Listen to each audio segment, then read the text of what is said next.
Il faut faire attention quand quelqu'un est élu en fin de phase équinoxiale, fin de phase solsticiale, et que un an ou deux après, c'est l'autre phase qui apparaît. Et ça, ça crée une crise institutionnelle carrément. Donc ça, il faut absolument que le droit constitutionnel s'ajuste sur le calendrier cyclique que j'ai défini. Macron, en 2016, est élu, en 2017 si on préfère, il est élu en phase équinoxiale, en fin de phase équinoxiale, mais un an plus tard, on passe en phase solsticiale. C'est ça le problème. Saturne passe en Capricorne à la mi-décembre 2017, c'est-à-dire 6 mois après son élection de mai 2017. Alors évidemment, il a profité de toute la période qui a précédé les élections, qui était encore en phase équinoxiale. Et c'est l'inverse qui s'est passé avec Chirac, quand je l'ai parlé tout à l'heure.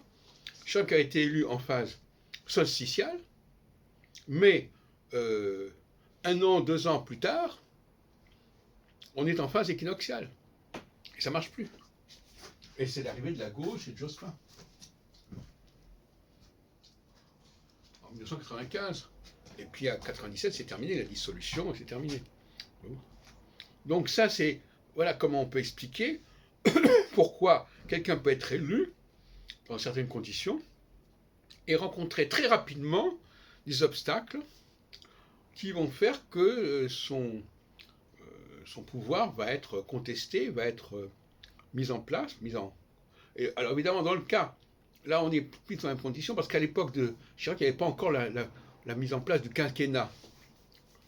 Donc il fallait quand même faire une élection, puisqu'il n'avait pas dissous l'Assemblée au moment de son élection en 1995.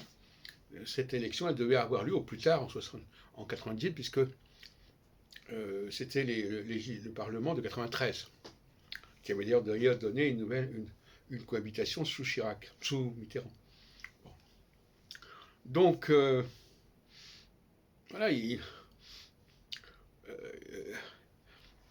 faut bien comprendre que là, les gens sont coincés. On ne peut pas élire quelqu'un dans une phase et que quelques mois plus tard ou quelques années plus tard, il y a un changement de phase.